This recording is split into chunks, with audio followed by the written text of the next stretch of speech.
New year, same old story when it comes to the invasion of our southern border. After boasting yesterday there'd been no small boat crossings in the Channel for 4 weeks, laughably celebrated as the longest period in over 5 years, whoop-de-doo, Rishi Sunak and James Cleverly conveniently forgot that bad weather stops migrants making the journey, and instead they kept up the assumption that, frankly, we're all just stupid.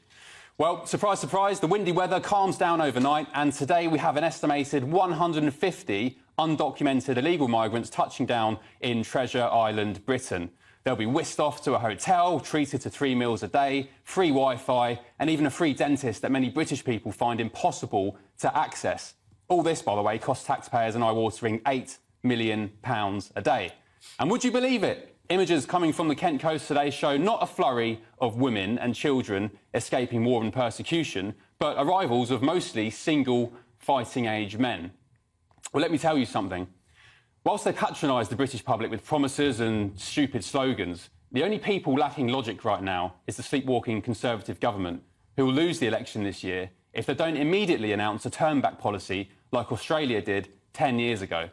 Prime Ministers Tony Abbott and Scott Morrison intercepted dinghies in the ocean, put migrants on unsinkable lifeboats and either sent them back to where they came from or to offshore processing sites. And do you know what happened? The crossings stopped immediately and Abbott won re-election. So look, forget Rwanda, it's finished. Stop Keir Starmer and show you care about Britain by declaring the small boats crisis a national security threat and send those boats back directly where they came from.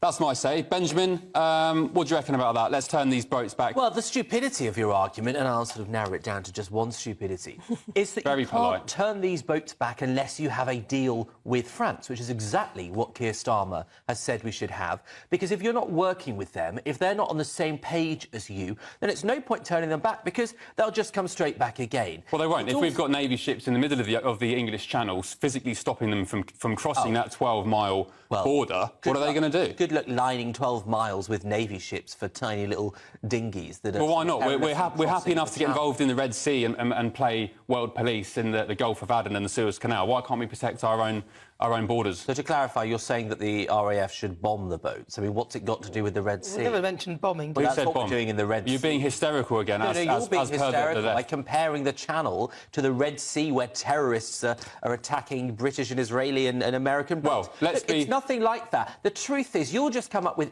ever more hysterical ideas to shoot and attack and be violent and win plaudits, when actually the sensible idea is to sit down with the French and have a proper Worst idea ever. Worst idea ever.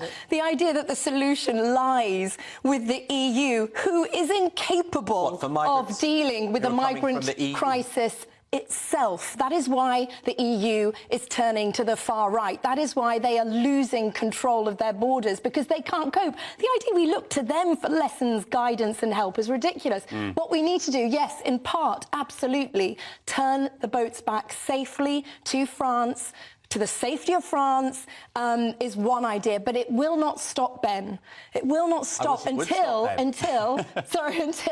we raise the bar of who gets accepted as an asylum seeker in this country. We accept 3 times as many as France, twice as many as the national EU. We are over-generous. We provide them with 3-star hotels, as you said, dentistry, all the stuff. It needs to stop. It's the life of Riley. Did you see that lad there in the hotel counting out his cash in front of the... Just put them in tents, like they do in Calais. Darren, hysterical Benjamin here thinks that Australia couldn't have possibly have turned the boats back. We can't copy them. They did it, and the boat stopped in their tracks. Why can't we do it? Well, they had these beautiful orange lifeboats that were unsinkable that they placed migrants in and then turned them back or sent them to be processed elsewhere, and they never made it to Australia. So whilst I don't think anyone was trying to suggest for a second that we should stop throwing missiles in the English Channel, which may well hit parts of our own territorial waters, so that would be somewhat reckless. But I think that there is an obvious... No, he didn't. Don't be so stupid. No, what Ben was saying was that actually we're doing a better job policing the Red Sea than we are the English Channel, and I think that that is a perfectly viable argument,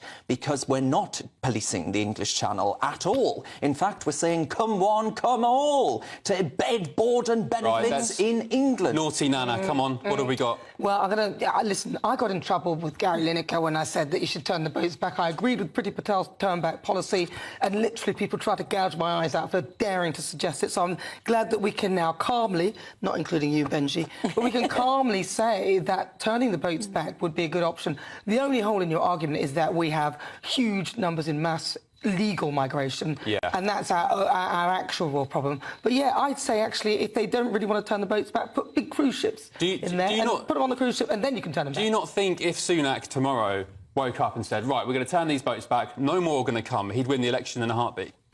Yeah, I think he would, but unfortunately, you know what it is, the House of Lords would probably oppose the ideas, his own MPs would all oppose it, and then we'd be in this to or fro thing, and nothing would happen. And then in the end, the Home Secretary, whoever would be fired, and they'd have the Home Secretary number 10. There's absolutely no political will in the Conservative Party to suspend or ignore bad international law that puts our country at risk. They're all cowards. They won't upset the French. They're too scared. They want to schmooze with their international pals and drink champagne at the Foreign Office while talking about the deplorables and laughing at us. I'm sorry, Belinda, this might pass for a good policy in Reform UK, but in the real world, how exactly are you going to get the French to comply with this, to not just ignore those boats to go swanning back into our waters? Why would they want to work with us on this when you treat them like that? Well, I'd say the French have recently sent back terrorist criminals against EU law because they've given that the burden, done what's best for their country, so we can just follow their example. Secondly, I don't think the £500 million we've given to the French, they've done diddly squat with it. We're literally paying for them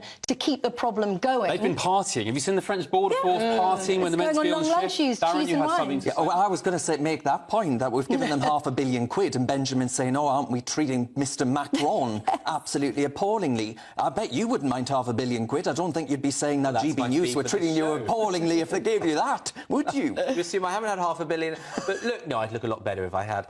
The fact is that you can't, we might be an island, but we can't turn these boats back without other countries having an agreement. No, it's precisely because we are an island that we can do that. But we can't, because there's nothing to say that they'd comply with what we're doing. And I think it's completely unrealistic. I think Sir Keir Starmer's plan to say that we take a set amount in an agreement with France would see them have this situation. we don't want any, Benjamin. We don't want any legal migrants or illegal migrants. So Keir Starmer's plan is to bend over and ask Mr Macron how much he wants for the pleasure. I'm sorry, but that's a deplorable thing to say. We're full. Britain is full. There's no schools, there's no houses, there's no GPs. Yeah, but that's... Well, I tell you what, a lot of people who work in GPs in particular weren't born here, so, you take the migrants... But they didn't come here on a boat, though. A lot of them didn't come through... I couldn't care less if they're white Americans, white Poles. It's not about race, it's not about skin colour. That's wrong, because... We are full. Britain is full to the rafters. There's no infrastructure. Yes, because of the Tories, but there's no infrastructure. There's nothing here to accommodate them. We don't want illegal boats, we don't want small boats, we don't want legal migration either,